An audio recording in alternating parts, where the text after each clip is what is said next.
First thing I want to do is talk about I don't know if this is important to you, but it may be. Did I announce this to you last time? Informational sessions on Pell, summer Pell, and institutional scholarships. Did I mention that? I don't think I got this until Thursday. It was in my box Thursday morning. This was before spring break. But anyway, these informational sessions will be going on Wednesday. That's day after tomorrow. 2 sessions each on both campuses. The first session will be from 11 till 1, and the second session will be from 5 to 6:30. Now that's right in the middle of this class, in fact, at the end of this class. But if you need to go, you certainly can go. If you can go to 11 to 1, which I doubt if you can, but if you could, that wouldn't interfere with the class. If you're closer to the Bessemer campus on the 11 to 1 time frame, that's in the faculty staff dining room of the A building. And if you don't know where that is, I'll try to explain it to you. If you are going to be closer to this campus, especially in the evening, it's going to be over on the West campus in the Leon Kennedy Center, which is sort of the student center, the cafeteria area. That's where both of those will be, the 11 o'clock and the 5 o'clock. That's sort of interesting. The faculty staff dining room on Bessemer, not very many faculty or staff eat their lunch in there, but it's a nice big room, so that's going to be very convenient. The Leon Kennedy Center, the cafeteria, that's where everybody eats from 11 to 1. So, I mean, students-wise. So I guess they're just going to have a little area of that they're going to designate for the meeting. 5 to 6:30, the residence hall people are usually eating over there then, but that's a much smaller crowd, so I'm sure they can separate it off then. But anyway, that's Wednesday, coming up Wednesday. You can still be here from 4 to 5 or 4 to whatever, but if you need to go to it. Now here's part of the new deal. Are all of you familiar with Pell Grant? Okay. In the past, except for a time about 7 or 8 years ago, Pell Grant only ran summer and fall and spring. Okay. Usually people would run out of money by summer, but if they hadn't taken full loads fall or spring, they may have a little money left over at summer. Okay. However, about 7 or 8 years ago, I think it was, they tried doing Pell. If you got your FAFSA in the spring, which is when you're supposed to, and you had everything lined up, they let you start using the Pell in the summer. And students loved it. And we had record enrollments in the summers, and it was just really great all the way around. And then after a couple of very successful summers, they quit it. I think it's politics, but I don't know for certain. I have a feeling a midterm election came around, but I don't know that for sure, okay? So anyway, surprisingly, they've started it back again for the summer. I actually had a student this morning tell me they started it last summer. I didn't know that, but that the Pell Grant, you can this summer start using it in summer. You don't have to wait till fall, okay? Now, before then, the college always put aside scholarship money. They got them from our foundation or wherever they could get money. They had money they set aside for summer to help students out. They may not have had enough to give, so that most students, when they applied, if they made the cut, they might get just one course paid for or something like that. Okay, but it was pretty competitive. They only had a certain amount of money. Well, as far as I know, we've got that whole amount, that pot of money there, but now students are going to be able to use Pell Grant. So now more students, and maybe a student can get more than one course in. If they don't qualify for Pell, that money's available. Okay, so if you don't qualify for Pell, there may be some summer money available to you, institutional scholarship. So it's a good idea to go to those, or at least find out about the meeting. Even if you don't want to go to it, contact the Office of Student Financial Services, either on the West Campus or on Bessemer Campus, and see if you can get the information, because it sounds like a great deal to me. Now, I doubt if y'all are interested in the math team, so I won't announce that one. Tutoring, I don't know if you could take advantage of it or not. This is sort of a specialty course. Not many people do it, but if you do want to look into tutoring or become a tutor, they pay fairly well. If this campus is more convenient for you, or at least the Birmingham side, you can go to the West Campus, and the Space Center is in the Leon Kennedy building, but it's in the second floor, across from the bookstore. You can become a tutor if you qualify, and I think most of you would, or if you do need some tutoring help with things, you can check into that too. Okay, any questions? Yours. Let's go back to that. Let me get my pen set up. Okay, all right. This was page 213. It has nothing to do with the picture here. Problem set 8.2. Number 23 you said, or 22? Okay, number 22. Okay, a pump is capable of developing 4 kilowatts of power. 4.00 kilowatts of power. So that is going to be our P, right? They said power, so I don't even have to ask you that. How many liters of water per minute can be lifted a distance of 35 meters? Okay, so we're looking for, the unknown here is the number of liters of water. H2O I'll put, okay? Now, that's what we don't know. Oh, and it's not just liters of water, liters per minute of water, okay? It's the rate of lifting water, okay? How many liters of water per minute can be lifted a distance, that I think we were calling D, wasn't it? Distance of 35.0 meters, okay? And then they give us the information, 1 liter of water has a mass of 1 kilogram. 1 liter water, okay? The mass of 1 liter of water is equal to 1 point, well, they don't say it. I'm going to put 1.00 kilogram. It's good to as many digits as you need, okay? The mass of 1 liter of water is that, okay? Now,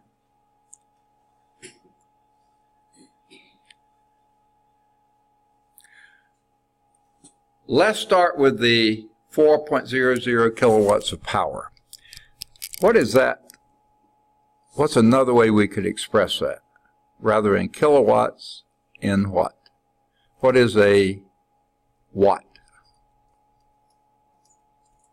Say again? A little louder? I can't hear.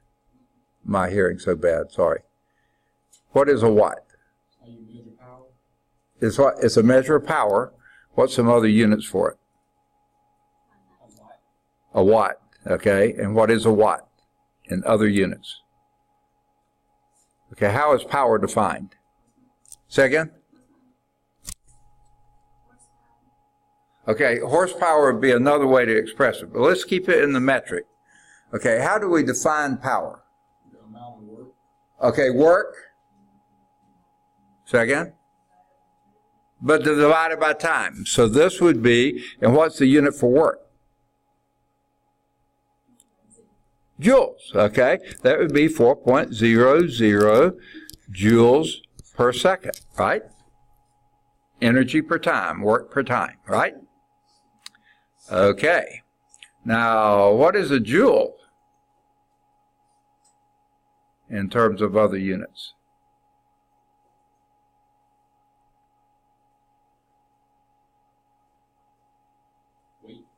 Okay, it is a weight or a, well, it's not quite a weight. It's energy measure. Weight is a force measurement. So how is force and energy related? A joule is a Newton meter. Okay? Force times the distance. So this would be 4.00 Newton meters per second. Right? All right. Now, let's go back to our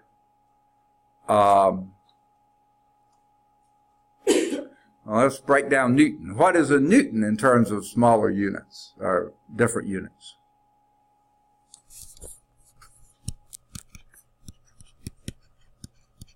What is a Newton? It's a force unit. Say again? Mass times acceleration. Is that what you were saying? Excellent. That would be kilogram meter per second squared. Okay? Kilogram meter per second squared is a Newton, then times a meter. So you could call that a kilogram meter squared per second squared. All right. We are close now. Okay? This meter per second squared is an acceleration. What acceleration are we talking with here? We're not moving it, but we're lifting. The Newton is mass of the water times the acceleration due to gravity. That gives you weight, right? Which is your force. So this mass is however many liters of water we have per minute. That would be how many kilograms of water per minute. Okay. Now, so if we can solve for the number of kilograms per minute, oh, I forgot something. I forgot my other second there. This is a Newton. This part right here is a Newton meter per second. Okay. These seconds deal with the second squared, meter per second squared. That's the acceleration due to gravity. So that's 4.00. Nah, we're going to leave that alone for right now. Okay. This meter is the distance you've lifted it. That's our D, 35. Okay.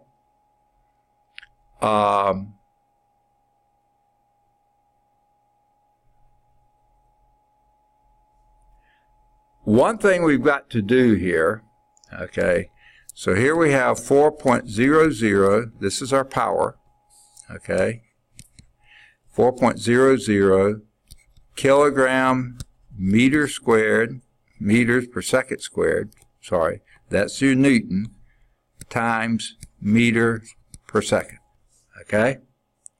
Now, we need to convert this second to minutes, and that's going to be blank kilogram meter per second squared. Goodness, this is slow.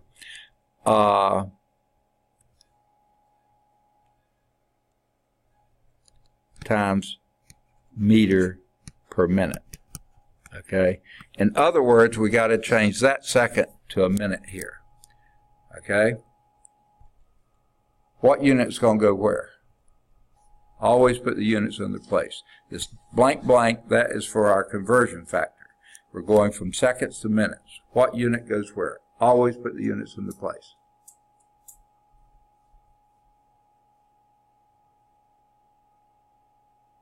If you're trying to change this second to minutes, those are going to be the two units. Which one goes where?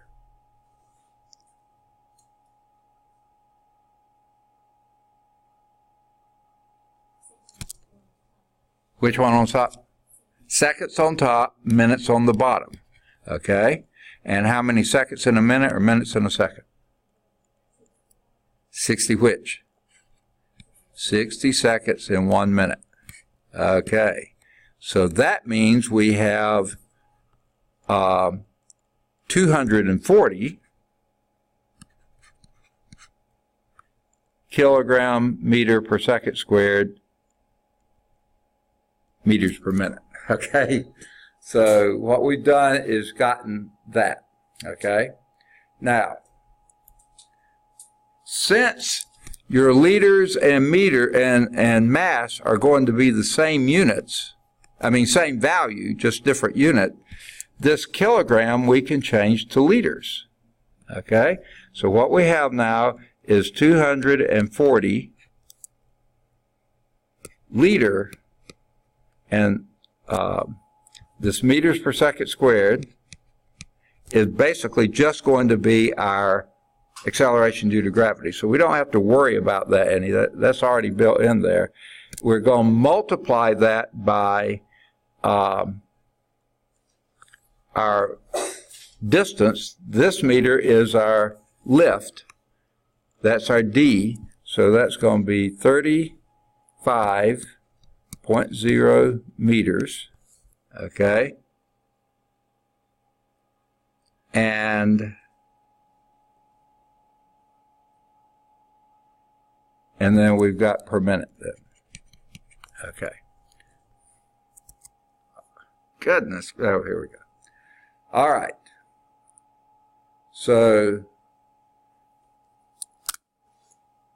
it sort of seems like a bizarre way to do this. Okay.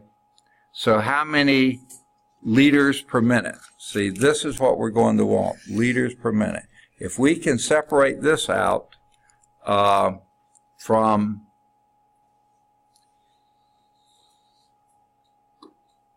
our power,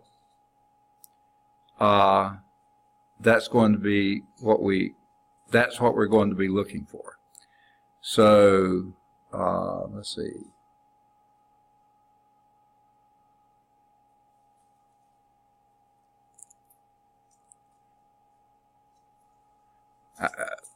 I've got something a little weird here. This is 240 liters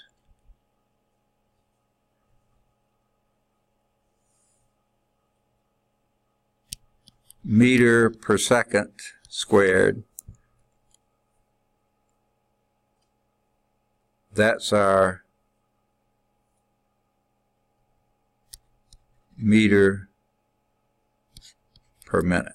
Okay. That is our power.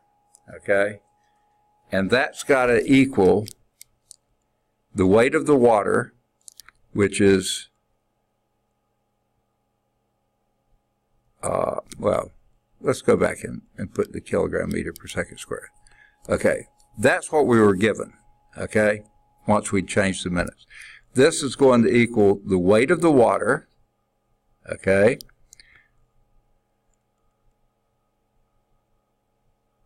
which is, let's go back to mass. Mass times acceleration due to gravity, meters per second squared, times our 35.0 meters,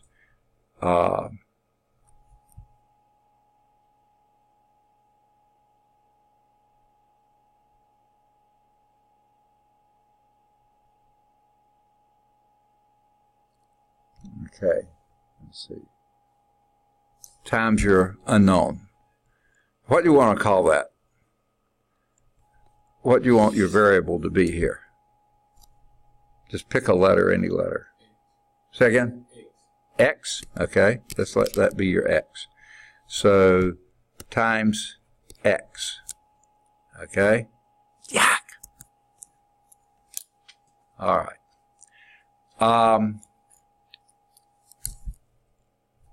I know this is all over the board. Now I'm going to erase some of the things to keep it from being confusing any more so than it is. I'm waiting. My thing won't come up. There we go. Let's take this out and this away. My system has been really, really slow all day. Okay. What's that? Yeah, I know. Yeah. I had a rough spring break. I worked just about the whole time. It was fun. It was outside, you know. We were over in Georgia, and I was either cleaning porches or mowing yard and stuff like this, and I'm so sore I can hardly move. So if I look like a really old man, that's what I feel like too. Okay. This is the power that we have here. We started out with the 4 kilowatts, which was kilogram meter per second. Kilogram meter per second squared.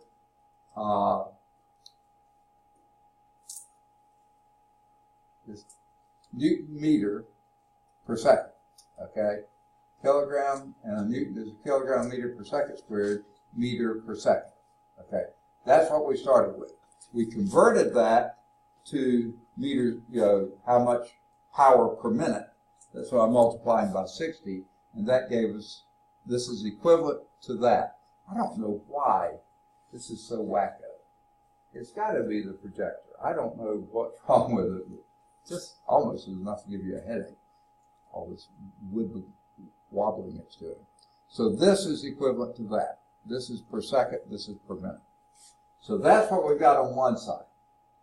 Now what we've got on the other side is our mass, which we don't know. Our unknown here is your x, and that's number of liters per minute. Okay? But that's the same as kilograms per minute. Okay? So, in your formula, this is the, now I'm having trouble reading that too, especially since it's,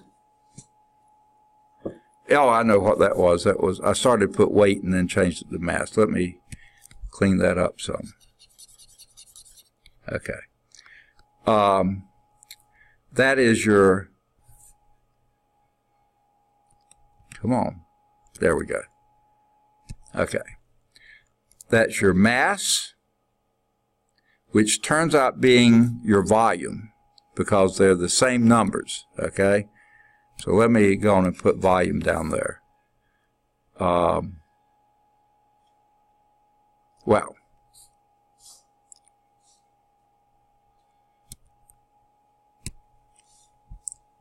that's going to be our x. X, that's going to include the mass, which is the same as the volume per minute. So that's going to include the kilogram per minute. That's what's eaten up in your x there.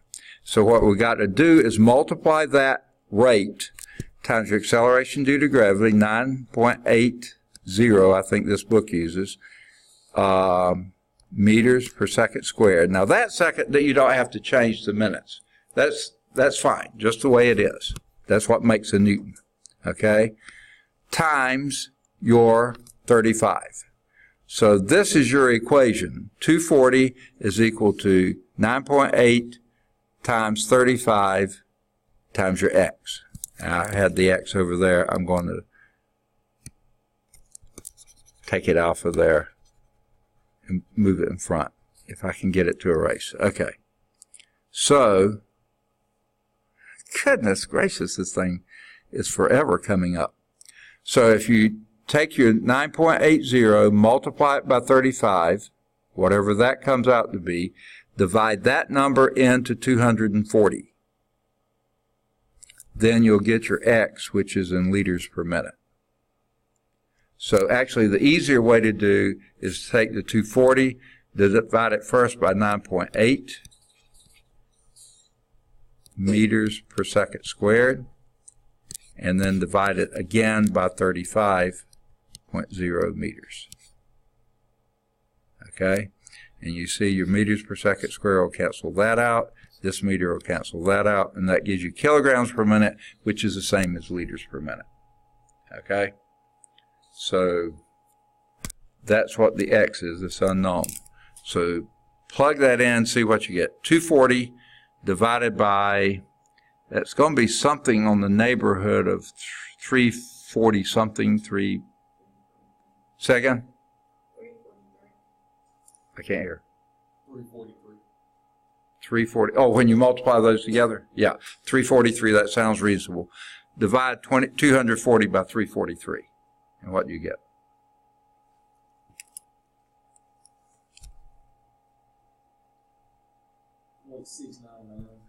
0.699. Okay. If you round it up, 0.700 liters per minute. Now, is that the answer that they give in the back, wherever the back is? Huh? I haven't checked. Are all these answers in the back? Okay, this is chapter 8.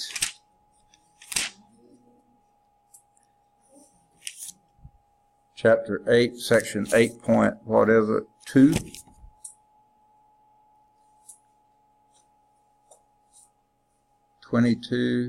Oh, they say 1.15. That's not, oh, no. They only have the odds back there. Sorry about that. I will tell you fairly confidently, I think that's right. Okay. So I didn't know, I thought we had checked and they had them all. So only do the odds, okay, because those are the only ones you can check. That was a pretty tough problem, okay. I congratulate you for tackling it, but this is how you do that. The power is equal to all these other things done. This is a key, one of the keys, that the liters per minute is going to be the same as kilograms per minute, because a liter is a kilogram when you're dealing with water.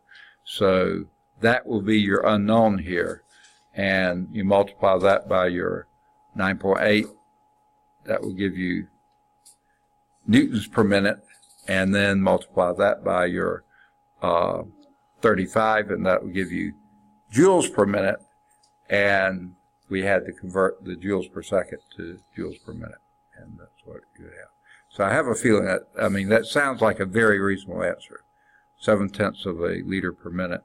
That's what that pump would be capable of doing. Because that's a long way to haul it and a fairly good mass. So I think that's pretty reasonable. And 4 kilowatts is not that powerful of a pump. You okay with that? Okay. All right. Now, we're going to be doing example 1. Can I go and erase this? Okay. And by the way, part of that type of solving problems there, I'm using what they usually call dimensional analysis. You know, you see what you were given, and then you have to break down the kilowatts into kilogram meter per second squared, that's a newton, times a meter, that's your height, divided by the time, that was per second. You needed that in minutes, so you had to do a conversion there to get it per minute, and then you set what was given to what you're looking for, and the rest of it is in there. All right, we were on 8.4, conservation of mechanical energy, example 1. So can I erase the one we just did? It had nothing to do with this picture, but we are going to use this picture for here. And I just realized I can get my actual black rather than the dark purple. A pile driver, which we see here, falls freely from a height of 3.0 meters. So let's say it started up here, okay, and this height here, I'll go from top to top, is 3.50 meters, right, above the pile. The pile is down here. So you can either go bottom to bottom or top to top, I don't care which, but that's your 3.50 meters, okay? What is its velocity as it hits the pile, okay? Now, you can do it from the basic formula and work your way through, or you can use the one we derived last time. Which do you want to do? Go from Original? Okay. Well, originally, when the pile driver is up here, okay, and it's at rest, all of its energy is what kind of energy? Second? Potential. And what would be that gravitational potential energy? GPE.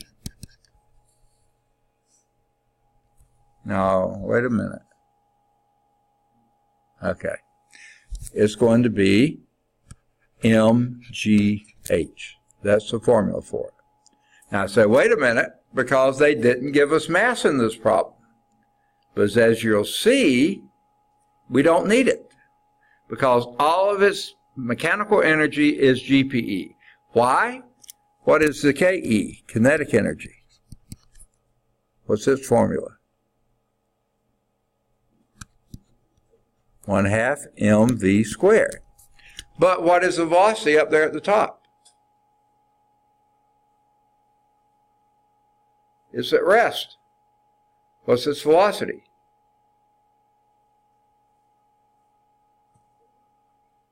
Zero. So therefore, all that is at the top. This is all the mechanical energy at the top. Now at the bottom, and by the way, the H here is this 3.50 meters. From the bottom to its original position, that's how far it dropped. So this is your H. Okay? Now at the bottom down here, right as it hits that pile, it's at H equal 0. So all of the potential energy is 0 there. So all the energy at the bottom is kinetic energy, right? And the kinetic energy is 1/2 mv squared. Okay? Now the trouble is, and what we're looking for, is that velocity at the bottom. I'm going to put V sub B. That's sort of ugly. See if I can clean that up a little bit. Okay. So basically what we have is the total energy at the bottom is all kinetic energy. The total energy at the top is all your gravitational potential energy. So we can set them equal to each other. This is the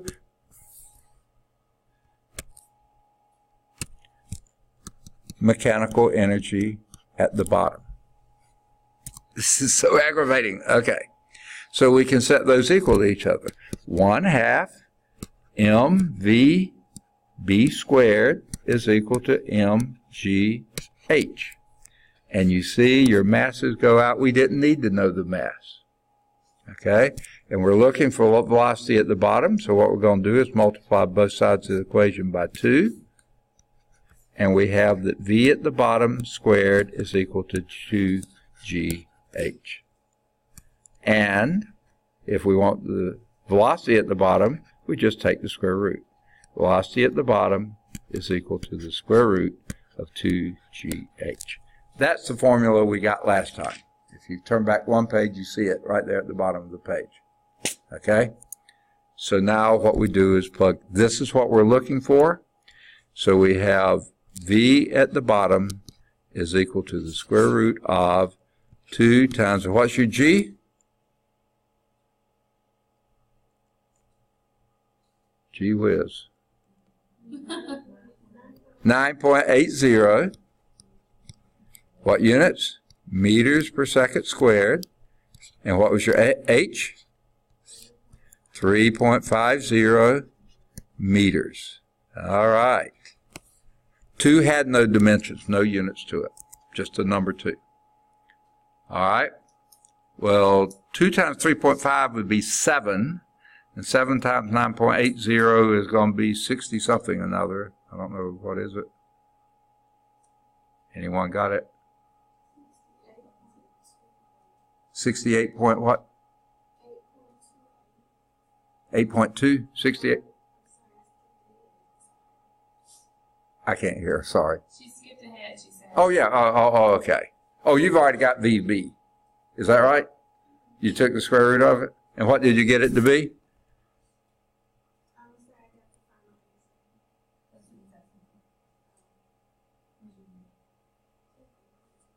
8.28. 8.28 is exactly it. You worked it out. You didn't read it from the book, did you? Huh?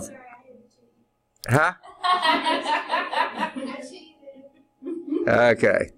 That would be meters per second. Now, why meters per second? Meters times meter is meters squared per second squared, but you take a square root of that, and that gives you meter per second. Sure enough, that's it. I was going to say 2 times 3.5 is 7. 7 times 9.8 was going to be something close to 68, 60, somewhere there. Square root of that is really close to 8 point something, because 8 squared is 64. This is 68 or something like that. So yeah, 8.28 sounds like a very reasonable answer. That's how fast it's going right before it hit the pile. Okay? Okay. So that's one application of conservation of mechanical energy, a pile driver. All the energy at the top is gravitational potential energy. If you know how far it is above the pile, that's your H. mgh is going to give you gravitational potential energy at the top. Your kinetic energy at the bottom's got to equal that, so you can use that formula. V at the bottom is going to be square root of 2gh. Okay? Now, another application, any questions on that? Another application of this is your good old pendulum. Okay? Now, this one's a bit extreme here, but what we have, and you've seen a pendulum before, right? Where do you usually see pendula? Tick-tock. Grandfather clock, right? That has a pendulum, goes back and forth and back and forth. Any of you piano players and your piano teacher used to use what they call a metronome or something like that to keep your time, you know, and stuff. Those are pendula, okay? Now this, I say, is a little extreme, but we'll do okay with it. Most of the time, pendulums don't go that extreme, okay? They're usually pretty small angles. This one's going to use 65. We can live with that, okay? Now, if you had raised this pendulum from here, its equilibrium position is down here. You took it and picked it up and put it here. Depending on how heavy that was, you did work on that pendulum, right? Okay? So, in that work you did, you changed this potential energy. So your EP is up here. Okay? Right? No kinetic energy because you're holding it there at rest. Now you let it go, and it's of course going to fall. And it's going to go through here, picking up speed all the time it gets here, till it gets down here, and then the potential energy is going to be 0. So all its kinetic energy is going to be potential energy down there. Okay? Now, how high you lifted it, that's your 0 reference height. Because you're going to count this is 0 at the bottom, how high you lifted it was there. Now, if you don't know anything else about it, if you know the length of that pendulum, then how high you lifted it is, there's a trig function, and y'all haven't had trig, have you, or have you? In general. You've had trig? The rest of you? I don't think it's a prerequisite for the course, is it? You probably had it, didn't you? Yeah. The rest of you haven't had it? Is that right? Or it's been high school or sometime way back? Huh? You did have it in high school. Okay. If we need it, we'll come back and get it. But I don't think we will. All we need to know is all its energy is this at the top, potential energy with 0 kinetic. At the bottom down here, it's all going to be kinetic with 0 potential. Okay? And that's what we'll base it on. The total mechanical energy of the system is the same wherever it is. Here, here, here, here, here, here. How high will it go over here? Exactly that same height. It can't go any higher. It would have gained energy if it did. Can't gain energy. Energy is conserved. And we're going to assume there's very little friction in that pivot and very little air resistance. Okay?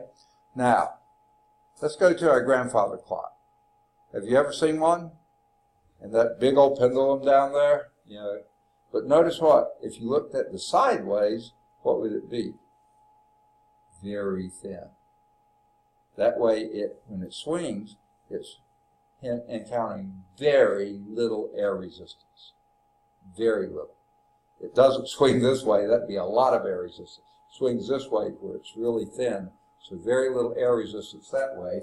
And those clocks are pretty good about not having much friction, but you are having to push those hands around.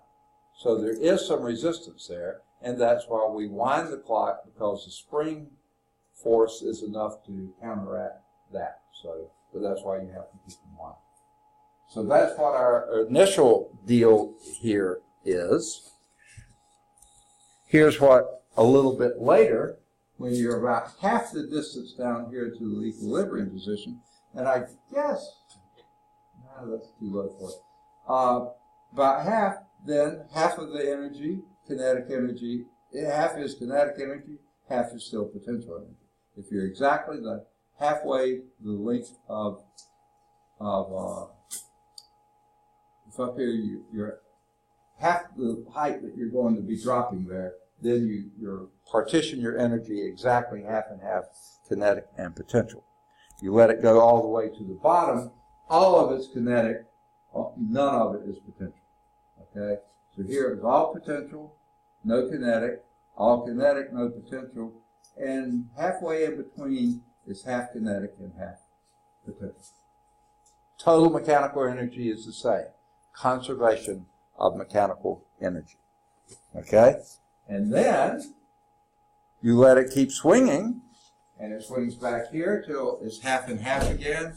Up here, it's all potential. That's why it can't go any higher. No matter what happens, you can't go any higher. The only way it could, if rather than dropping it from here, you pushed it. Okay? And if you pushed it, now it has some kinetic and some potential here, so it will go up here until it has zero kinetic, so it would go higher. But if you drop it from rest, it's going to stop right there. That's assuming no friction and no air resistance. Does that make sense? Okay. So here's example, well, it's not either. Okay. Here we'll do example 2. It's in your text on page 221. Drop a 5.00 kilogram mass. Oh. They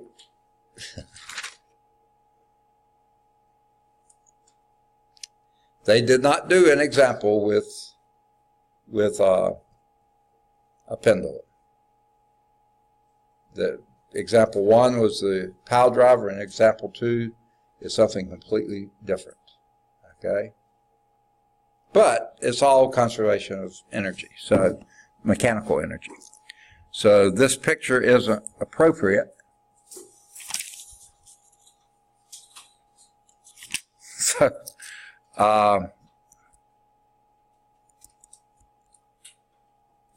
So let's just use this picture. Okay? Here's example 2. Drop a 5.000 kilogram mass. So not only do you have it to the nearest kilogram, you have it to the nearest tenth of a kilogram, hundredth of a kilogram, thousandths of a kilogram, which is a gram. So you know this to the nearest gram. 5,000 grams or 5 kilogram mass. So that's your mass. This has nothing to do with this picture. So let's just say it's a mass. You have a preference on what shape you want it to be? Circular, square, rectangular, triangular, circle. Let's just make it a circle. So there's your mass. This has a mass of 5.000 kilograms. Okay? You dropped it from a hot air balloon 400.0 meters above the ground. Let's just say this is the ground down here. So this height here, h, is equal to 400.0 meters. That's pretty far up there. That would be better than 4 football fields on end upward. Okay? That's pretty close to a mile up, if you think about it. Is it? Yeah, I think so. All right. Find its kinetic energy, its potential energy, and the sum of the kinetic energy and potential energy in 1 second intervals. Yeah, I want to do this problem until the mass hits the ground. Okay, so we're going to have to use stuff from last chapter and this chapter to do this problem. Okay? Now,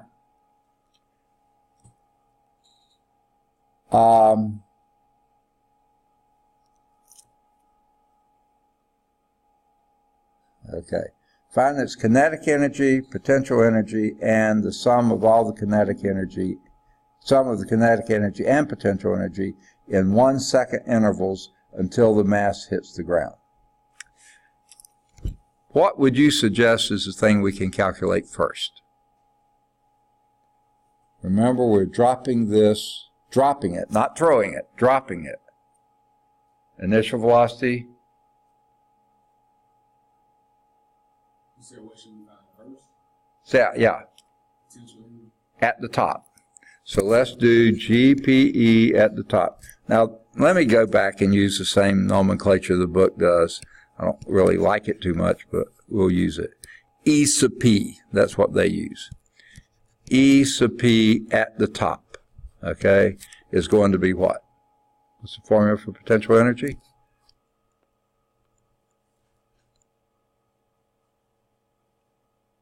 Had it just a few minutes ago, but mgh. Okay, what was its mass?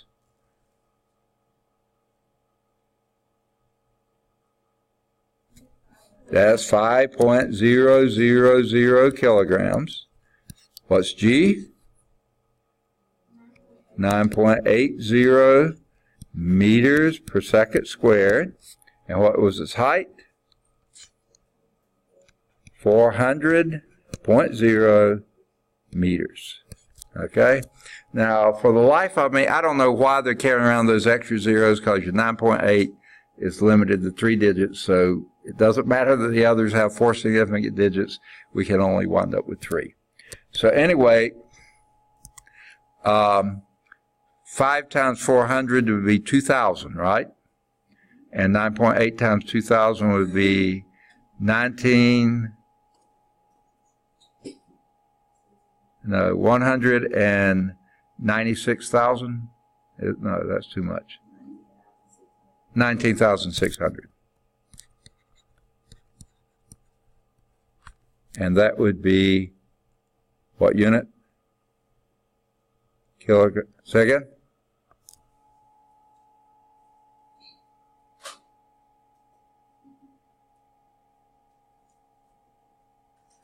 What unit?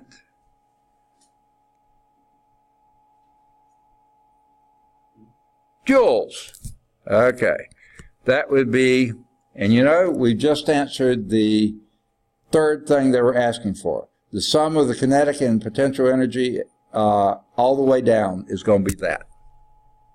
That's it. Okay. Now. Okay. What we have to do now is figure out what the height is 1 second after you dropped. Do you remember the formula that gave that to you? I think back then we called it distance is equal to 1/2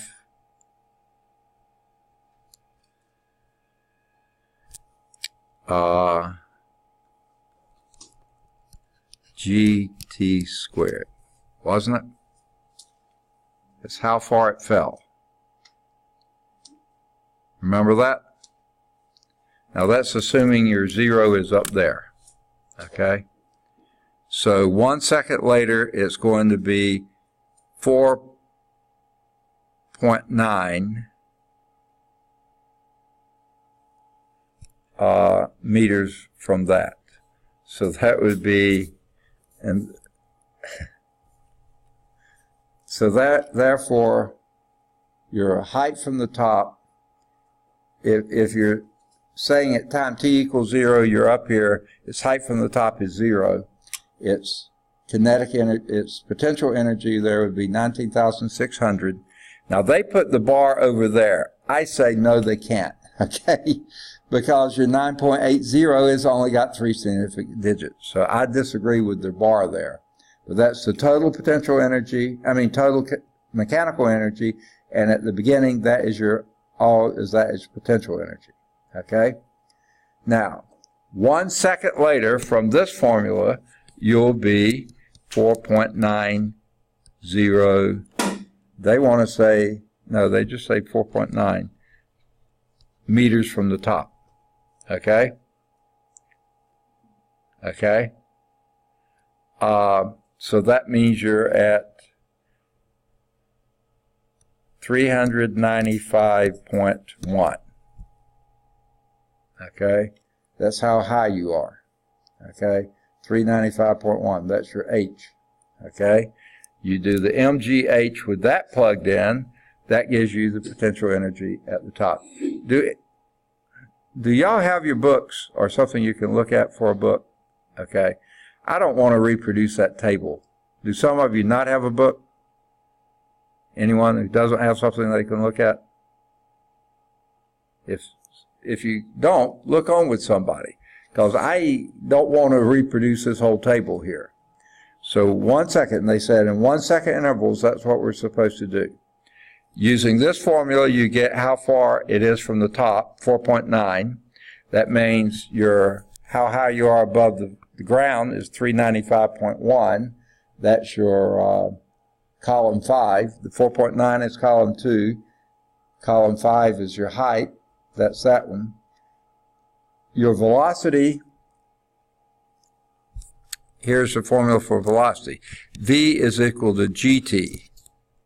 Okay, that would be 9.80 times 1. And this is meters per second squared times 1 second. Okay, so that would be 9.8 meters per second. Okay, then you can do your kinetic energy from that.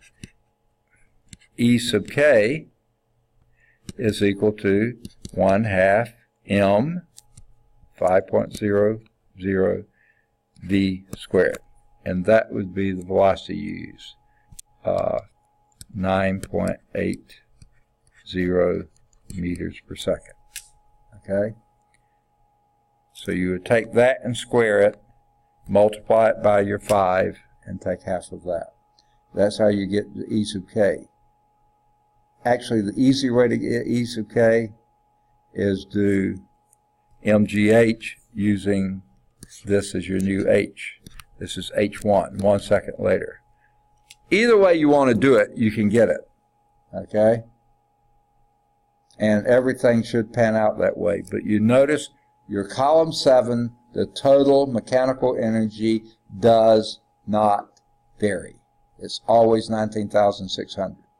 Your potential energy drops from that a little bit, everything down, but because your height is going down pretty slowly, okay, your S, well, not all that slowly, because of this, every second when you square it, it's going to be, 4 times as far as the previous second. So it's going down pretty quickly. Your S is increasing fast.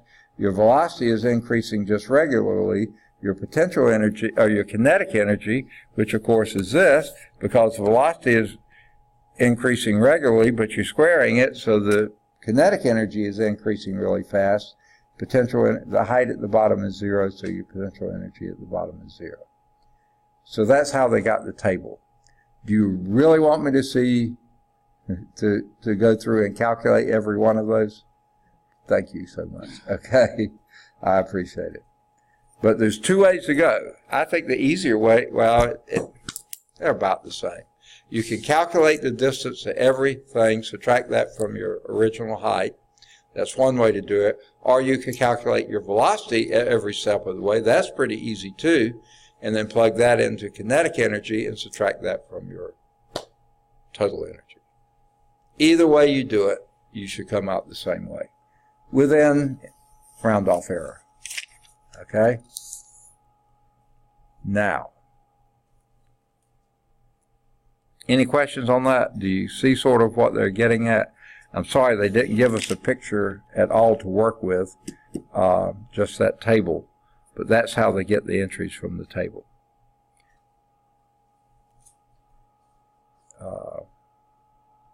Either calculate the S's from this formula, just putting in t equal 1, 2, 3, 4, which means your t squared will be 1, 4, 9, you know, it's going up really fast. Or do your velocities, just gt, 1, 2, 3, 4, so that's going up very regularly. Then plug that in the kinetic energy and you're squaring the velocity, so it goes up really quickly. And as the potential energy decreases rapidly, the kinetic energy is increasing rapidly. All right, now this next figure we have. All right. Work is done to take the roller coaster car from the beginning of the ride to the top of the structure to give it potential energy. This is how roller coasters work, by the way. They're not got a motor in there firing them along. They're doing it all by conservation of mechanical energy. Okay? Top of the structure to give its potential energy. That's the P at the beginning. They haul it up that far, pull it up that way, however they get it there, and then they let it go.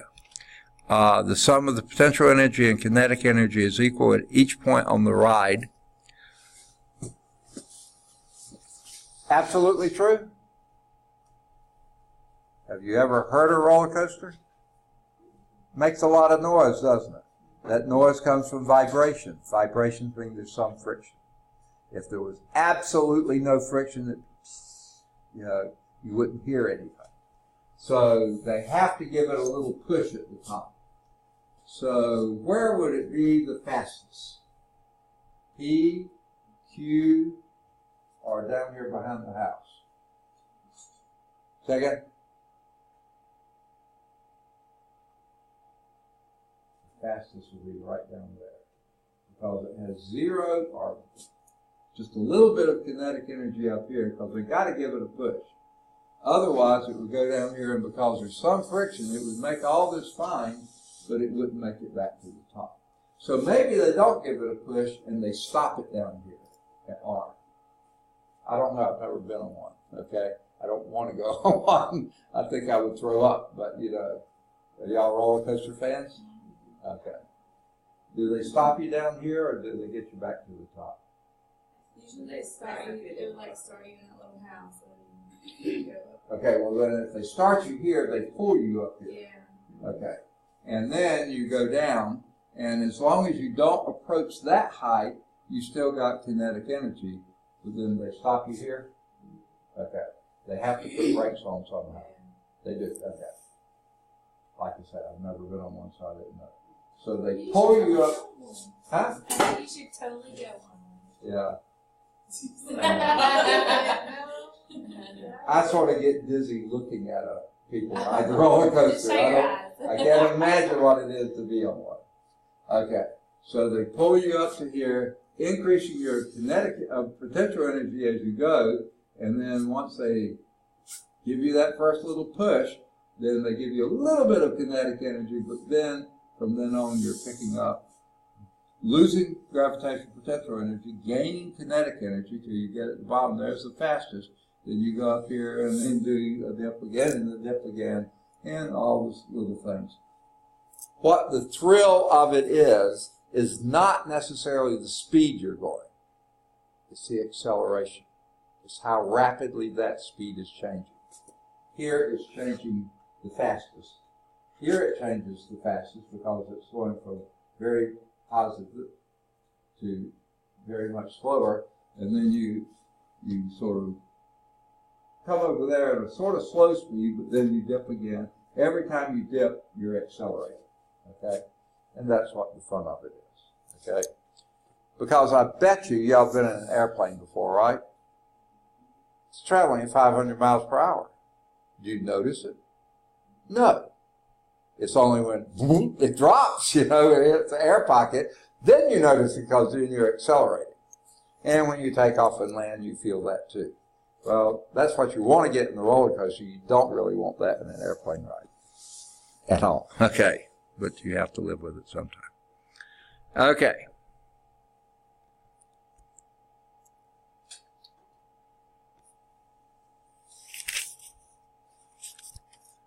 This book, this is the lousiest PowerPoint that I've ever seen. I do not see this figure anywhere in the book. It's what? 249? 229. Did I not turn it far enough? Oh, there it is. You're right. I just didn't. Those two pages stuck together. Okay, sorry.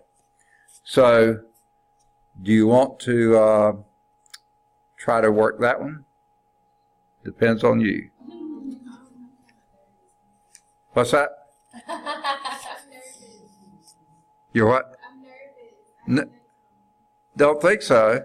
Wouldn't it calm your nerves to work it together rather than have it on the test? Then you get nervous. Okay. So let's see if we can do it. Let's see what they're asking for.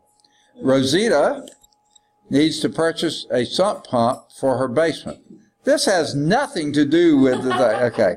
This is number 2. A roller coaster, I thought there were 2 parts to it. A roller coaster designer must carefully balance the desire for excitement and the need for safety. The most recent design is shown in figure 821, and the A part of that says, if a 355 kilogram roller coaster car has 0 velocity at the top, right up there you see V is equal to 0, at the top of the first hill, determine its potential energy up there, okay? And they give you that it's 60 meter up, and what did they tell you it was? 355 kilogram. What's that a measure of? That's its what? Mass. That's its mass. Okay, now what can we deduce from that? We want to know potential energy. E sub P. What is E sub P?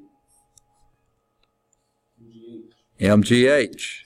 Okay, so we know M, 355 kilograms, times G, what was that? 9.80 meters per second squared. And what's your H? That's your 60.0 meters. So potential energy at the top. Someone with a calculator do that one. I'm not about to try that one in my head. I'd say that's about 20,000, about 200,000 or so. What you get? Huh? 208,740 what units? Joules, okay. Now, we cannot justify that many digits. This is 3, that's 3, that's 3. So this would round to 209. I'm going to write it as kilojoules. Okay? Just because I don't like writing such long numbers. Okay?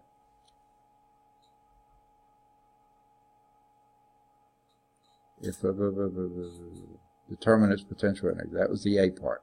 The B part. What is the velocity of the roller coaster car at the specified locations in the design? Okay? Now, I assume this A down here is at the dotted line. I can't see any other way to do it. So what would be its, what did it ask for? Velocity of the roller coaster down there. So V, and that, let's just call that the bottom. Ooh, what we're going to use there. how would we get V at the bottom?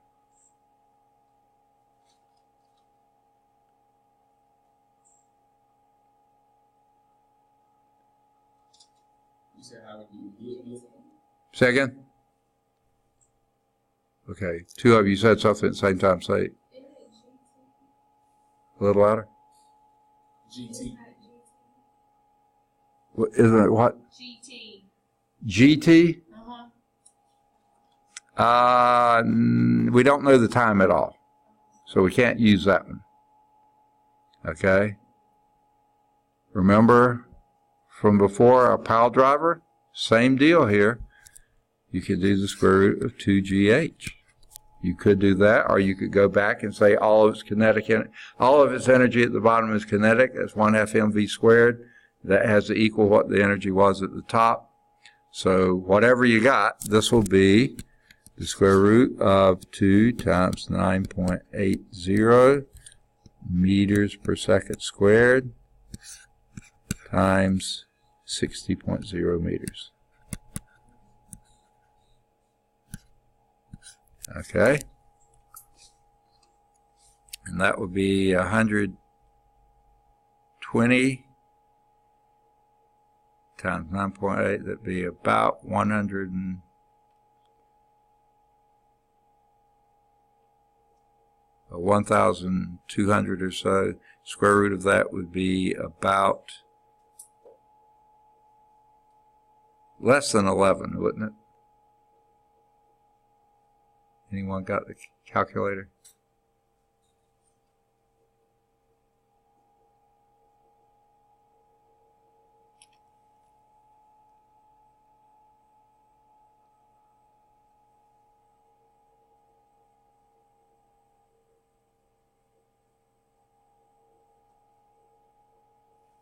And I'm going to change my notation here because I'll just see.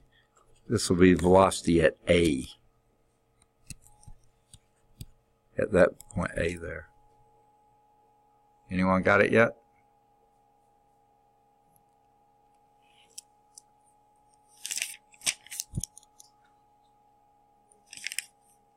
What's that? 34.29. Second? I got 34.29. Okay, that may be it. Where am I? Let me see. 120. Oh, yeah. Sorry.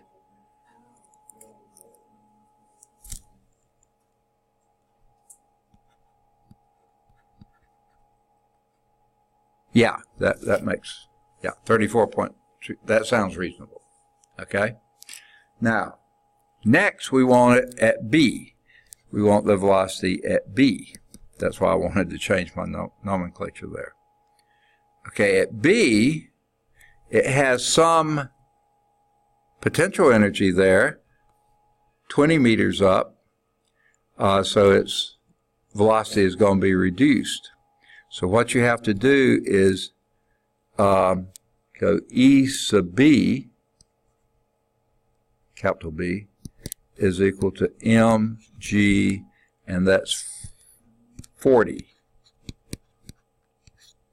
meters. Because that's how far it dropped there, to 40 meters. Okay, subtract that from this 209. Doing the subtraction, use that number there. Don't use the 209, because that's a round off. Use this one, but then your final answer, round it back to 3 digits. Okay, so that would be your potential energy at the bottom, at B, not at the bottom, at B. And then whatever that is, subtract it from this energy, okay?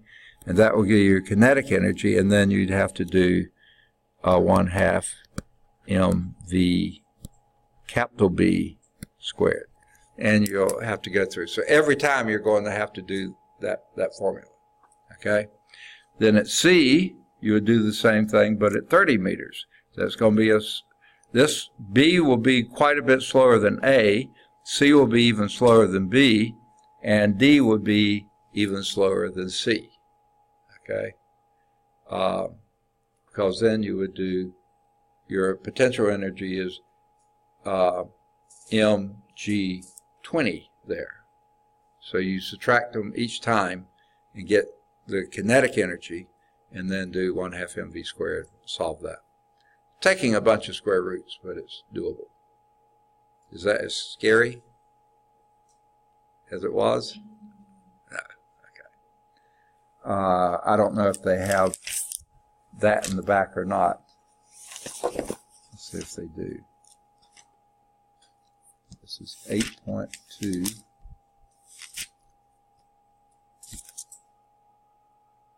Applied concepts, yes they do.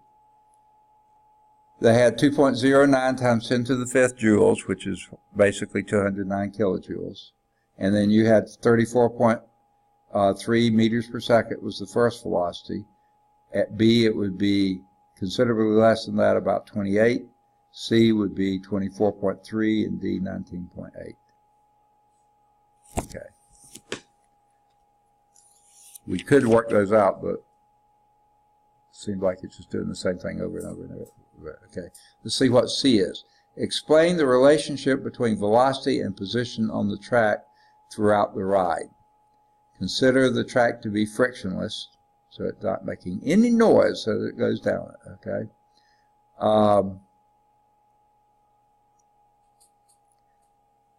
In general, you would say as the height decreases, velocity increases, but it's not a direct relationship. It's a square root relationship, just like we saw there. So I don't know how they mean to describe it, but that would be basically what it boils down to. Chapter 8.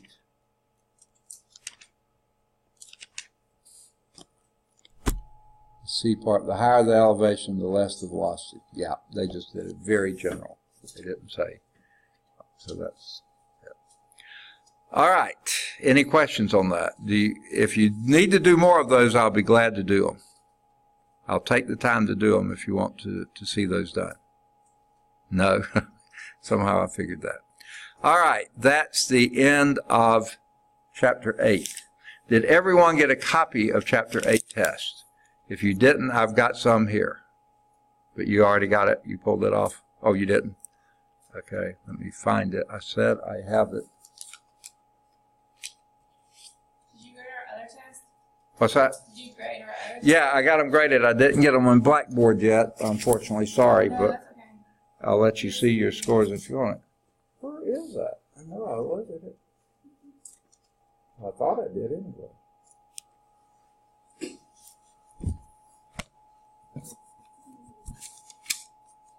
Yeah. She has an extra one. Okay. Oh, wait. Nope.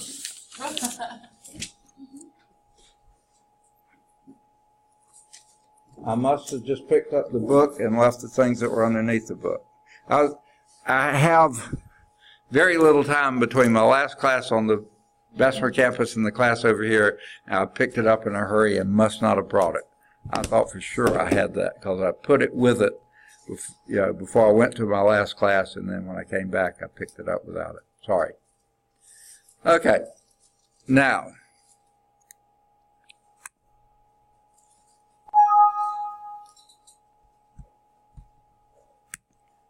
what is the next chapter? Chapter 12.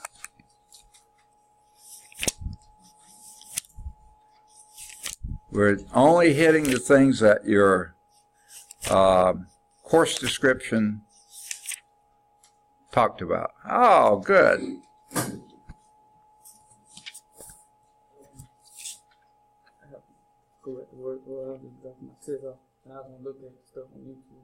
Okay. Yeah, did you get the second test? Oh, that's the second test. Okay, good deal. Yeah, now, let me tell you this. YouTube has not successfully loaded anything since, I haven't been able to load to YouTube since the last class I did on the Thursday before spring break. I keep trying, so I can't guarantee it'll be out there, but I'm going to keep trying. Okay. Okay. Thank you. Uh-huh. That was Jeremiah, right? Good look. Yeah. Okay. All right, chapter 12.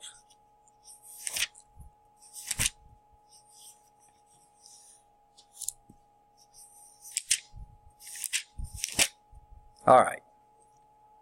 Does chapter 12 matter? Yeah, that's what it's about. Okay.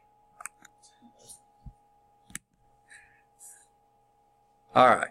Chapter 12 is talking about matter. Now, this was one I didn't know exactly how to interpret.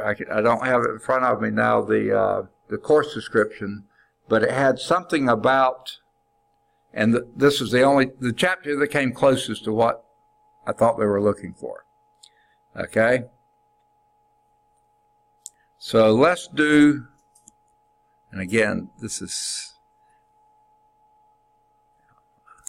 go and get there. All right, properties of matter. Okay? What are the building blocks of matter? Okay? They say, first, matter is anything that occupies space and has mass. Now, if you remember, mass is associated with inertia, but we're now not talking about the motion part of it. We're just talking about its being there, that has mass. Suppose we take a cube of sugar and divide it into two pieces. Well, now we have two smaller cubes. They won't be a cube anymore, two pieces. Then we divide the resulting piece into another two pieces. We still have sugar, okay? And every time we divide it and divide it and divide it and divide it and divide it, it's still sugar, but it's getting smaller and smaller and smaller and smaller little pieces of sugar, okay? Can we continue that process indefinitely? At some point, no, we'll get the smallest particle of sugar you can possibly have. Now, it would take you probably many years, decades, eons, to do it. It depends on how fast you're dividing them. But it gets awfully tiny, okay?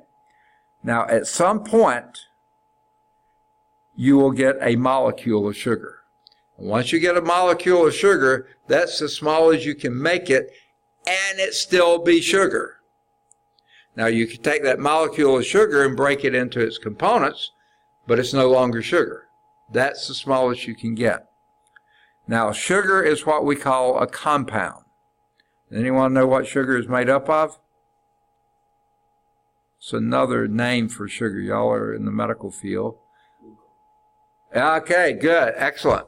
I wasn't looking for something that specific, but you got it. Does anyone know the chemical formula for glucose? Oh, there it is. Yeah, you read it off the screen, didn't you? No. Okay. Glucose is C6H12O6. Now, what does that mean? Okay. Yeah. This is one molecule of sugar. If you had divided that as small as it could go, that would be it. Now, this is so tiny, you will never see it. If you had an electron microscope, yeah, you might be able to give a decent shot of what it looks like. But you see, this one molecule of sugar has 6 carbon atoms, 12 hydrogen atoms, and 6 oxygen atoms to make up one molecule of sugar. Okay? Now here the C's here are the orangey kind of dots, 1, 2, 3, 4, 5, 6. The oxygens are basically connected to partially to that and partially to other things. So the oxygens are the green, always connected to a carbon, okay? The hydrogens can either be connected to the carbon or the oxygen. This one's connected to the carbon, that's one to a carbon and one to an oxygen. All those are one to carbon, one to oxygen. They're the blue ones. Until you get to this one carbon, and this one has 2 hydrogens connected to the carbon and one to the oxygen. Okay? Now,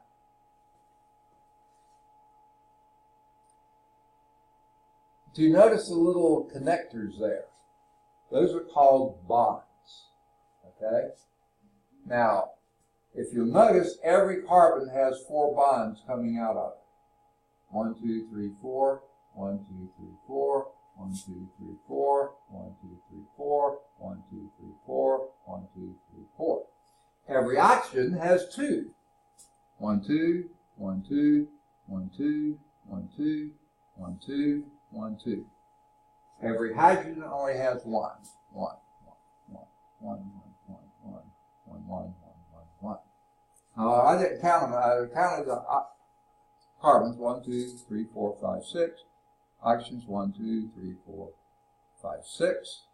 And hydrogens 1, 2, 3, 4, 5, 6, 7, 8, 9, 10, 11, 12. Yes. So yeah, that is indeed true. Is there one bond that looks different from the others? This carbon-oxygen bond.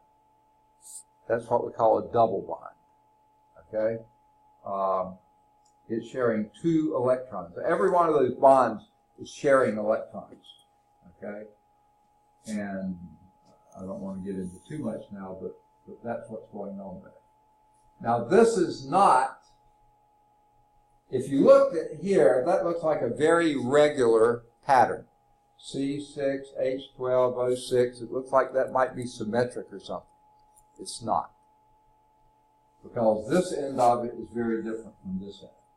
Notice all the all the carbons have 1 hydrogen and 1 oxygen connected to it until you get to this one, which has 2 hydrogens and 1 oxygen connected to it. This one, this oxygen does not have a hydrogen on it. All the rest of them do have a hydrogen on it. So it's not completely symmetric. The formula looks symmetric. It is not.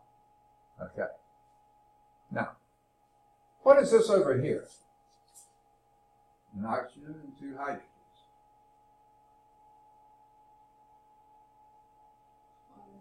Water, H2O. Okay? Now notice that looks like that could also be symmetric. Oxygen here, hydrogen here, hydrogen there. That would be very symmetric. But it's not. Okay? And here's part of the reason for that. Now hydrogen only has place for 2 electrons. It only has 1. It only has place for 2. Okay? Now, oxygen in its outer shell wants 4. Okay? It doesn't have but it wants 8 in its outer shell. It only has 6. Okay? And so it's not very happy there. But those electrons are in 4 pairs of electrons. And if you think about the central atom here of oxygen, just about anything else except hydrogen and helium, they can only handle 2. Everything else, or pretty much everything else, wants 4 outer electrons. 4 pairs of outer electrons. So therefore, that atom, whatever it is, how can you arrange 4 pairs of electrons? 1 here, 1 here, 1 here, and 1 there. So any way you do it, it's a tetrahedron. A triangular base, I can't draw this very well, but every one's a triangle, and they're equilateral triangles. So therefore, the other 2 pairs of electrons for oxygen are here. So it has 2, 4, 5, 6. There's the 6 outer electrons. It shares 1 with this hydrogen, shares 1 with that one. That gives us 8. It gives the hydrogen the 2 it wants. They're happy campers. And that's why water is like this. You can't arrange them so they're opposite each other. Now this is important. Why am I yakking on about this? That makes water a polar molecule. Meaning, this side over here, remember, it has 2 pairs of unshared electrons. So that makes this a negative one. These hydrogens are sharing their electrons with the oxygen, so therefore they're slightly positive. Okay? I don't know if you've ever heard of a hydrogen bond. It's like James Bond, but a hydrogen bond. And that is a very strong bond. if you were to look up the molecular weights of most common chemicals, oxygen itself has a molecular weight of 16. Hydrogen has 1 each. So water has a molecular weight of, oxygen's atomic weight was 16, has a molecular weight of 18. Look up a table of every other substance known to man, okay? Any molecular weight as low as 18, they're all going to be gases at normal temperatures and pressure. In fact, many are not. Carbon dioxide has 12 and 32 is 44. It's a gas. Oxygen's 32. It's a gas. Nitrogen's 28. It's a gas. Water is 18. What's it at normal temperatures and pressure? A liquid. Why is that? Because these are such strong hydrogen bonds here. This oxygen being slightly negative, this one being slightly, the poles, positive pole and negative pole. It's going to attach to another water here, another oxygen on the water here, another oxygen on the water here, another hydrogen on the water here, and they stick together like crazy. That's why water is a liquid at normal temperatures and pressure. There's strong hydrogen bonds, okay? It's a polar molecule. And therefore, it will dissolve other polar molecules. And because this isn't symmetric, it looks like it would be symmetric, but it's not. This end is very different from that end. It will dissolve sugar like crazy. It will dissolve salts like crazy. It will dissolve anything. It won't dissolve carbon tetrachloride. It won't dissolve oil. Those are non-polar molecules. But water will dissolve just about anything else. Now, that's probably way more than they wanted to do here, but since they had the illustration there, I took advantage of it. Okay. Now, here are some properties of those atomic particles. Okay, let's go back a moment here. Let's take hydrogen. Hydrogen is the simplest element we have. Okay. I mentioned that sugar is a compound. And a single molecule, if you broke that sugar down in a single molecule, it's made up of atoms of different molecules, of different elements.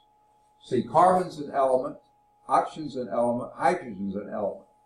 And glucose is made up of the three of those, carbon, hydrogen, and oxygen in that proportion. Okay? Now, oxygen is made up of, water is made up of one atom of oxygen and 2 atoms of hydrogen. Okay, H2O.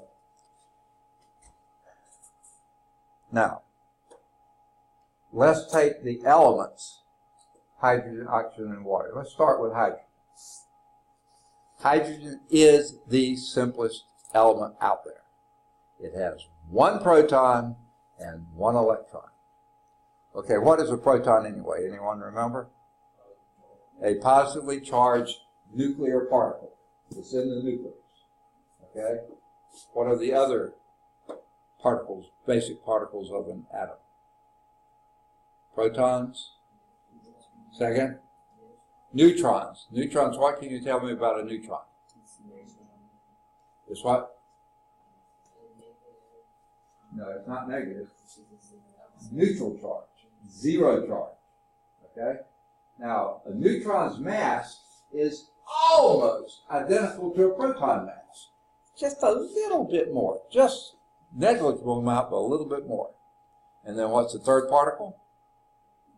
Electron. How does electron mass compare to a proton or a neutron? Proton and neutron are almost the same. Neutron's ever so slightly more than a proton. How about electron? About the same? Nowhere close. Like 1/10,000th of the mass of a proton or a neutron. Really, really almost massless. It has some mass, but it's very, very little. So what is a hydrogen atom? 1 proton, 1 electron. Generally, most hydrogen atoms do not have a single neutron. Okay? There are some very rare hydrogen atoms that do. If it does have one neutron, it's called deuterium, because it's duo, twice the mass of regular hydrogen. And if it has two neutrons, then it's tritium, 3 times the mass of a regular hydrogen. Now, where do you find those? Why are people even interested in those? What if this had a deuterium atom in it? Now that molecular weight is no longer 18, it's now 19. And if you had tritium, that would be 20 rather than 18. If you had 2 deuteriums, that would be 20 rather than 18. If you had a deuterium and a tritium, that would be 21. If it had 2 tritiums, which is not very likely, the atomic mass is much bigger. Now, it doesn't seem like it's a lot, but it is. Why does that matter? They call that kind of water heavy water. If it has either a hydrogen that's a deuterium or a tritium, it has an extra neutron or more, right? Why is that important? Who cares? Now I'm drinking water, you can't taste any tritium or deuterium, heavy water in it. I don't get that much heavy, okay, because they're very, very rare. I want to say this, I don't know this absolutely for sure, but I believe it's true. Every nuclear power plant, I think, is near water. Pretty sure that's the case.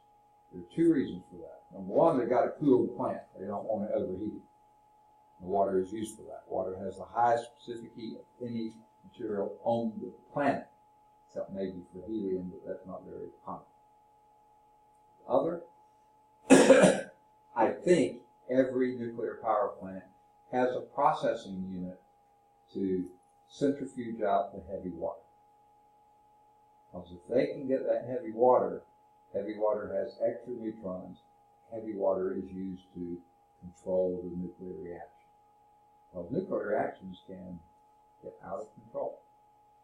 And we've got it down pretty well, but does the name Chernobyl mean anything to anybody? What happened there? Yeah, it went completely out of control.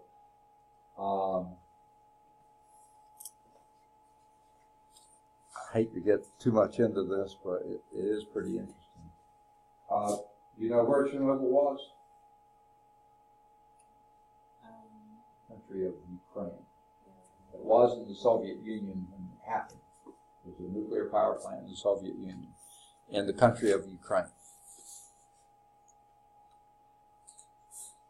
That was it was a major disaster. It got completely out of control. Radiation was released all over the place.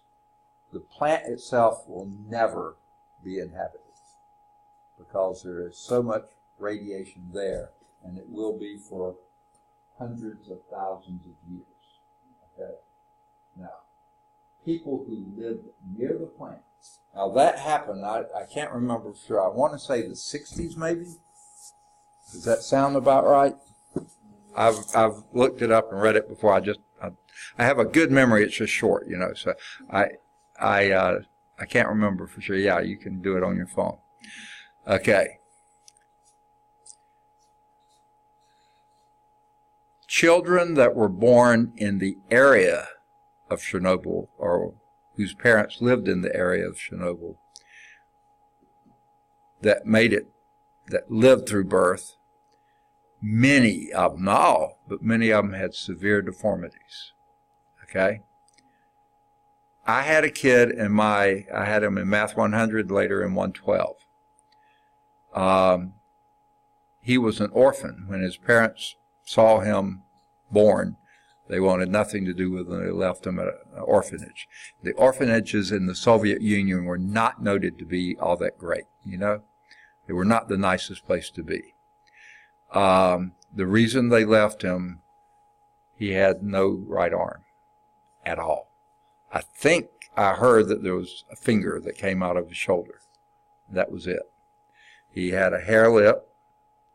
He had some developmental issues. I think speech and lots of other things came about really slowly. But he had trouble with math, and his mom is adopted mom. He was adopted by a family here in Birmingham. Okay, we know them, and it was actually a pastor and his wife, and we knew the wife. She was the daughter of the pastor we knew, so we didn't know the husband, but he was a pastor also. But they adopted him, and he is a great kid. He wants to be a physical therapy technician, so he can help kids who have deformities and say, look, I can do this. 86. Okay. Well, this kid was born, he couldn't have been 20 years old when he was in my class, which was just a few years ago. So he was born, I think, something like 14 years after the Chernobyl explosion, and it was still affecting people then, that many years later. So it was pretty major. They have a thing called the elephant's foot, I think it is, a huge mass of some of the most radioactive material ever known. They can't even get close to it to contain it. It would kill people just getting close. Now, you can't blame it all on the Soviet Union. Here in the U.S., we had 3 Mile Island, which happened just a few years, I think, after Chernobyl did. It wasn't nearly as major a problem, and I don't know of that many people who were affected by it, but it was, it almost got out of control. It did get somewhat out of control, but they contained it. We had a lot better fail-safe system than the Soviets did. They did things cheaply, mass production. They didn't have the safety features they needed. Does the word,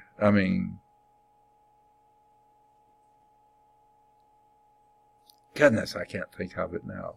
In Japan, there was a tidal wave. And a nuclear reactor, because the power went off, they had no way to control it. It was almost as bad as Chernobyl, but they had a lot better safety features around it. So anyway, when you have nuclear reactions, you need neutrons to control it. So that's why they have heavy water. Way too long a story. Sorry about that. Okay?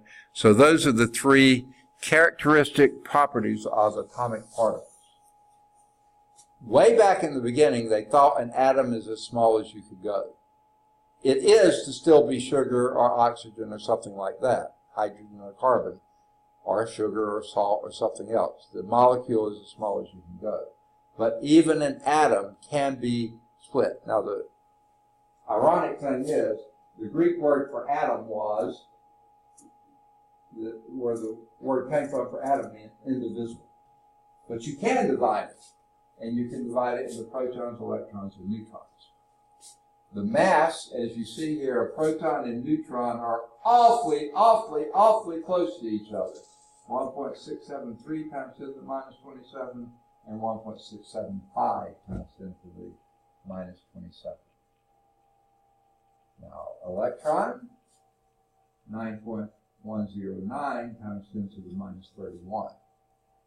Now, if you were to write that, move this decimal one place, so it would be to the negative 30, another place to the negative 29, move it a couple more places to get that down. The difference between this and this is awfully close to the mass of the electron. Not exactly, but pretty close. The diameter, again, these are almost identical. Protons, neutrons. The neutron is ever so slightly more massive, just very little bit. And 4th decimal place. The diameters are basically the same. But the charge, neutron has no charge, proton has a positive, electron has a negative. One each, even though that's way more massive, way bigger. they have the same charge. Neutron, even though it's the biggest one, it has no charges. Now, the reason I keep emphasizing this, if in a nuclear reaction you were to have enough energy to force a proton and electron together, you produce a neutron. The charge goes to zero, and that's why the mass is just a little bit bigger. Just a little bit. Okay. All right. Probably more than you need to know. All right. If you have your text, there is a picture of a hydrogen atom which has one proton and one little electron flying around. Now, obviously, the blue ball is way too big for an electron if the electron's diameter is basically zero. I mean, you can't detect it. So it would be less than a pixel of a dot on the page, and then you couldn't see it. Okay, so they did make it way too big. The proton there is way too small compared to that electron. But they just have to get it down to a general thing. Carbon, on the other hand, is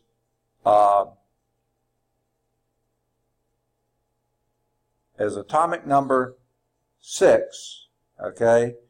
2 inner, well, we won't go into that. So it has a total of 6 protons and 6 electrons. Now, what you can't see is it also has 6 neutrons. Now, there's no way you can see a neutron in that picture, okay? But there's 6 neutrons and 6 protons in the nucleus, and then you have the electrons floating around. Now, if you count those electrons, this is a pretty good picture here. You see the 2 closest to it, that's what they call inner shell electrons. Those hardly ever move. But the outer shell electron, that's the remaining 4, they're further out there. Those are the ones that are shared with hydrogen and oxygen and other things. So those are the shared electrons, 4 shared electrons. And we saw that earlier. Now, mention is made here of a character named Ernest Rutherford, and they have a little blurb on him on the side. He was actually born in New Zealand, but did most of his work, I think, in England. But he developed the concept of atomic nucleus, and he did this because the guy before him was just assuming that the atom was made up, he called it the bread pudding. No, the bread pudding or some type of pudding model, that the protons and and neutrons made up the dough, and the raisins in the pudding were the electrons, and they were just sort of scattered around there. Well, Ernest Rutherford was going to test that, and he got very thin gold film, very thin. You know what gold leaf is? Okay, that's very, very, very thin gold. So thin that it's only a few molecules thick. Okay, and he fired some, I think it was alpha particles at them or something like that, expecting to see a pretty good array of pattern coming off of that as it hit neutrons or protons, and it would bounce off. What he found out, that most of it went right through, meaning that the nuclei were extremely tiny, and most of it was just space around it, with the electrons flying around through space. And as my older brother came home from his sophomore year at college, he was 2 years older than me, I was a senior, and he was a sophomore at college, he said, most of everything is nothing, okay? And in fact, that's really true.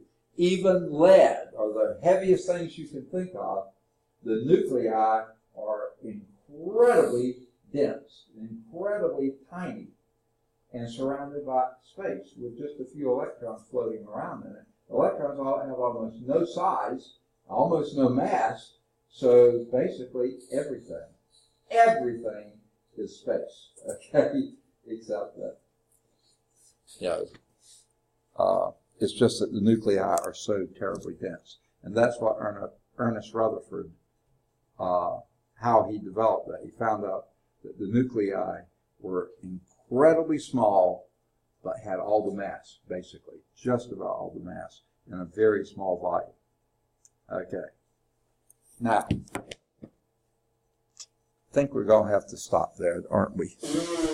Oh, is it that sad? Okay. All right. I thought she gave me a Bronx cheer there. No, you can't stop. Okay.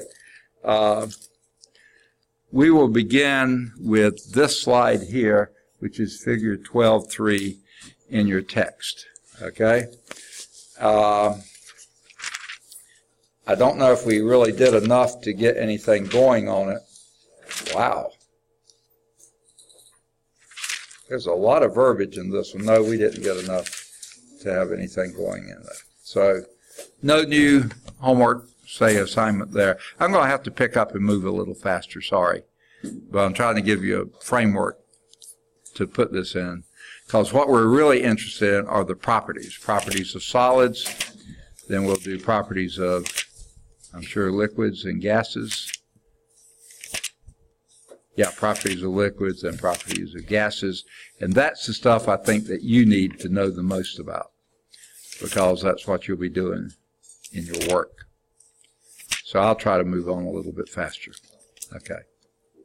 Good deal. Any questions? All right. It is time, isn't it? Sadly, sorry. Okay, and we'll go from there. Now, I'm sorry I didn't bring that test. I had them set out there to bring them. But I knew everybody, or most of you, probably would have gotten off Blackboard. All right. Well, then we'll see you on, good deal. Is that the first one? All right. Great. Thank you. See you on Wednesday.